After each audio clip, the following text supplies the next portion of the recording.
পত্রিকা লিখে দিছে 12 তারিখ দেখা যাবে শেষ হাসিটা কে হাসে। আর উন্নয়নের জোয়ারে আশা করা যায় 13 তারিখ থেকে প্রত্যেকের ঘরে ঘরে হেলিকপ্টার পৌঁছবে। অটোমোটো এটা বন্ধ হয়ে যাব, অটো সিএনজি বন্ধ হইয়া সবার ঘরে ঘরে একটা একটা হেলিকপ্টার পৌঁছবে। 12 তারিখ বাংলাদেশের শেষ নির্বাচন, বাংলাদেশে আরো নির্বাচন হবে। পত্রিকা লিখে দিছে 12 তারিখ দেখা যাবে শেষ হাসিটা কে হাসে। তার মানে 12 তারিখ মাগরিবের পরে ইসরাফিল ফু দিব। হ্যাঁ জানো না, এই 12 তারিখই তো ফু দিবার ডেট হয়েছে। তো 13 তারিখ তো সন্ধ্যাবেলায় শুরু হয়ে যাবে। তা কাজেই 12 তারিখ মাগরিবের টাইমে ইসরাফিল ফু দিবে। 12 তারিখে তো শেষ হাসি হাসবে, 13 তারিখ থেকে হাসি বন্ধ। আর উন্নয়নের জোয়ারে আশা করা যায় 13 তারিখ থেকে প্রত্যেকের ঘরে ঘরে হেলিকপ্টার পৌঁছবে। হ্যাঁ দেখেন, অটোমোটো এটা বন্ধ হয়ে যাব, অটো সিএনজি বন্ধ হইয়া সবার ঘরে ঘরে একটা একটা হেলিকপ্টার পৌঁছবে। বুঝেন নাই? 12 তারিখ শেষ হাসি না, খোদার কসম হাসরের ময়দানে দেখা যাবে শেষ হাসিটা কে হাসে। আস্তে আস্তে, চিল্লাইও না, চিল্লাইও না। আমি সমর্থন চাচ্ছি না, আমার কথা শোনো। আমি ভোটের প্রার্থী না, আমার কোনো মার্কা নাই, আমি কোনো মার্কার পক্ষে প্রচারণাও করি না, আমি বুঝি না, মার্কা মুর্কা বুঝি না আমি। কোরআনুল কারীমের মধ্যে আছে লাকাদ আদাল্লানি আনি যিকরি বাদা ইয জাআনি। খোদার কসম কিয়ামতের দিন নাফরমান পাপী আফসোস করবে, আঙ্গুল দাঁত দিয়ে এমনি কামড়াইয়া ছিঁড়ে ফেলবে আর বলবে হায়, হেদায়েত তো আমার কাছে এসেছিল কিন্তু আমার অসৎ সঙ্গী আমাকে পথভ্রষ্ট করে দিল। লাকাদ আদাল্লানি, আমারে গুমরা করে দিল। আমার কাছে তো হেদায়েত আসছিল, আমার কাছে তো কালিমার আহ্বান এসেছিল, আমার কাছে হালাল হারামের কথা পৌঁছেছে। আমি শুনছি সুদ খাওয়া হারাম, আমি জানতাম মিথ্যা বলা হারাম, আমি এটা জানতাম কাফের মুশরিকদের অনুসরণ অনুকরণ হারাম। এটা সংকীর্ণতা না, এটা হারাম। আপনারা জেনারেল শিক্ষিত অনেক লোক, আমরা একটু বললে আপনারা এটা আবার নতুন নতুন শব্দ বানান। এটা সংকীর্ণতা, হ্যাঁ, এটা আপনাদের প্রশস্ত মানসিকতার অভাব। আর এই সমস্ত নাটক কথা বলিয়েন, এসব তামাশা না। আল্লাহ আল্লাহ রসুল যা বলছেন তাই উদারতা, তাই পূর্ণাঙ্গ, তাই বাস্তব। ইসরাফিলের ফু পর্যন্ত নবীজি সাল্লাল্লাহু আলাইহি সাল্লামের একটা একটা সুন্নাত, এটাই সুন্দর, এটাই সৌন্দর্য, এটাই আধুনিক। এই জন্য দোস্ত এটা বোঝা দরকার। আব্বা, আমি খুব লম্বা বয়ান করব না, কিন্তু আমার মূল বক্তব্য এই কথা বুঝানো। ঈমান আল্লাহ আমাদের দিছিলেন, কালিমা আমাদেরকে আল্লাহ দিয়েছিলেন, একজন নবী দিছিলেন, একটা কিতাব দিছিলেন আমাদেরকে, একটা ধর্ম ইসলাম দিয়েছিলেন। আমরা প্রত্যাখ্যান করছি, প্রত্যাখ্যান করছি প্রতিনিয়ত। অথচ যাকে আল্লাহ ঈমান দেয় নাই, এই নিয়ামত কালেমার নিয়ামত আল্লাহ যাকে দেয় নাই, খোদার কসম তার জন্য নবী চাইও পায় নাই, নবী চেয়েও পায় নাই। ইব্রাহিম আলাইহিস সালাম তাফসীরের মধ্যে আছে 70 বার আল্লাহ ওনার পরীক্ষা নিছেন। 70 বার পরীক্ষা দিয়ে ইব্রাহিম আলাইহিস সালাম উত্তীর্ণ হয়েছেন। ওয়া ইযিবতালা ইব্রাহিমা রাব্বুহু বিকালিমাতিন ফাতাম্মাহুন্না, এই আয়াতের তাফসীরে আছে আল্লাহ ইব্রাহিমের পরীক্ষা নিয়েছেন 70 বার। 70 বারে উনি পাশ করছেন, সর্বোচ্চ গোল্ডেন এ প্লাস পাইছেন।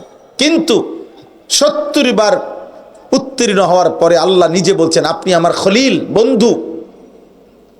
ওয়াত্তাখাযাল্লাহু ইব্রাহিমা খলিলা, ইব্রাহিমকে আল্লাহ খলিল, বন্ধু বানাইছেন। ইন্নী জাইলুকা লিন্নাসি ইমামা, আল্লাহ বলছে ইব্রাহিম গোটা বিশ্ব মানবতার ইমাম আমি আপনাকে বানাই দিলাম। এত মর্যাদা দিছেন, এত সম্মান দিছেন। আল্লাহ কোরআনে বলছে ইন্না ইব্রাহিমা কানা উম্মাহ, ইব্রাহিম একাই একটা জাতি, ইব্রাহিম একজন ব্যক্তি, একটি জাতি। কানিতান, আমার শতভাগ অনুগত। শাকিরান লিআনউমি, আল্লাহর নিয়ামতের প্রতি কৃতজ্ঞ।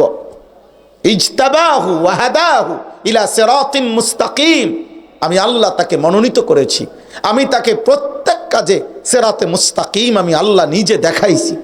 এত কথা ইব্রাহিম আলাইহিস সালামের ব্যাপারে বলছেন।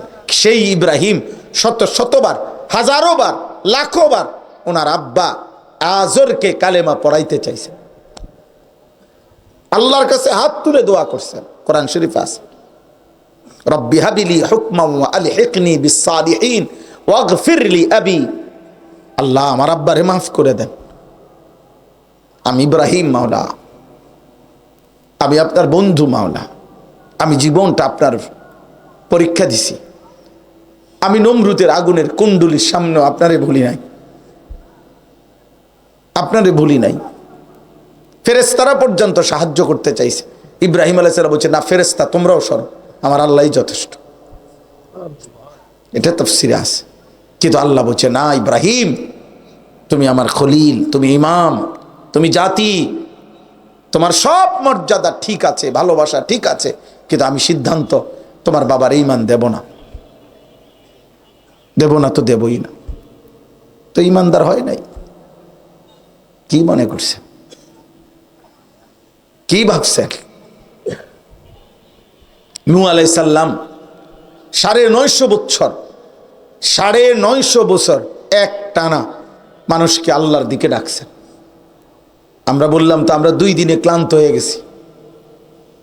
আমরা 21 বছর, আমার ওয়াজের এই ছোট্ট বয়স 21 বছর, আজ ক্লান্তি ধরে গেছে শরীর, কোমরে সারাক্ষণ ব্যথা করে, গলায় 2 বার অপারেশন হয়েছে আমার, চোখে ছোট লেখা কম দেখি।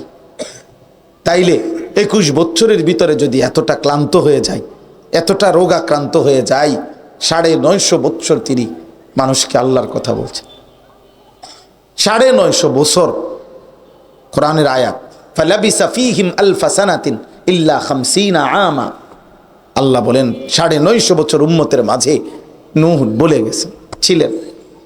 950 বছর পরে যেদিন তুফান শুরু হয়েছে, সেদিন শেষবারের মতো ওনার ছেলেটাকে, একটা ছেলে কেনান কাফের, হযরত নূহ আলাইহিস সালাম কোরআন শরীফে আছে, হাত তুলে আল্লাহকে বলছেন, আল্লাহ আর আমি কোনোদিন বলবো না মাওলা, 950 বছর আমি আপনার দিকে মানুষকে ডাকছি, একটা বান্দার কাছে শতবার গেছি, আপনার বান্দার কাছে আমি চেষ্টা করেছি জাহান্নামের আগুন থেকে বাঁচাইতে আপনার বান্দাদেরকে, বিনিময়ে আজ 950 বছর পরে শেষবারের মতো আপনার কাছে হাত উঠাইলাম, আমার ছেলেটা কাফের। তার মানে এটাই তো বলতে চাচ্ছে যে আপনি চাইলে তো ঈমান দিতে পারেন, পারে না? কথা বলে না?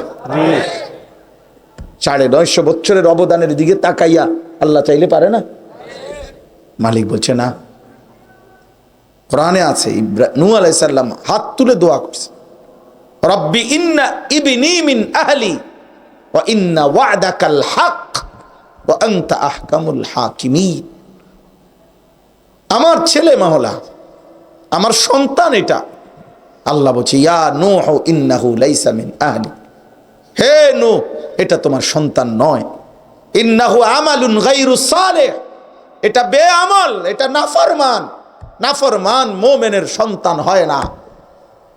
মদখোর যুবক তুই মুসলমানের বাচ্চা না, নেশাখোর যুবক তুমি মুসলমানের সন্তান না, চরিত্রহীন লম্পট নারী উলঙ্গ ছবি মোবাইলের অস্থির দৃশ্য যারা দেখো, জিনা ব্যভিচারের আড্ডায় কোন হারাম মেয়ের সাথে অসৎ সম্পর্ক করেছো, বাস্তব অর্থে প্রকৃত অর্থে কোরআনের ভাষায় তুমি কোনো ইমানদারের বাচ্চা না বেটা, নাফরমান তুই বেটা, নাফরমান বেটা, নাফরমান বেটা। 365 দিনে খোদার 1 বছরে বেটা একদিনও ফজরের নামাজ পড়লি না, তুই কোন মুসলমানের বাচ্চা বেটা? নাফরমান। মানুষের বাচ্চা এত বড় নিকৃষ্ট হয় কেমনে বেটা? মুসলমানের ঘরে জন্ম নিয়ে এত বড় হাইওয়ান কেমনে হই বেটা? কে তোর বাপ বেটা? তোর মা কে? তোর মালিক চিনাইলো না কেউ তোকে? 365 দিনে কল্পনা করো মিয়া, নাই এমন বাচ্চা? এ মানুষের বাচ্চা এটা? তার বাপ কোথায়? তার মা কোথায়? তারে কেউ বলবে না আল্লাহর কথা? ওরা স্বপ্ন দেখতেছে, পোলা বড় শিক্ষিত হইতেছে, ভাত কতটি খাইব, বিয়া করব, ঢাকা শহরে বাসা নিয়ে থাকবো, সর্বোচ্চ বিয়ার পরে 6 মাস পরে বলবো আব্বু আপনি তো জানেন আমাকে সকাল সকাল ভোরে ভোরে অফিসে চলে যেতে হয়, ও যদি না থাকে আমার একদম অসুবিধা হয়ে যাচ্ছে, হোস্টেলে আব্বু আমি আর কত খাবো, ব্যাচেলর আর কত থাকবো আব্বু, আপনি যদি বিষয়টা দেখতেন। শুদ্ধ মারে, বুঝেন নাই কথাটা?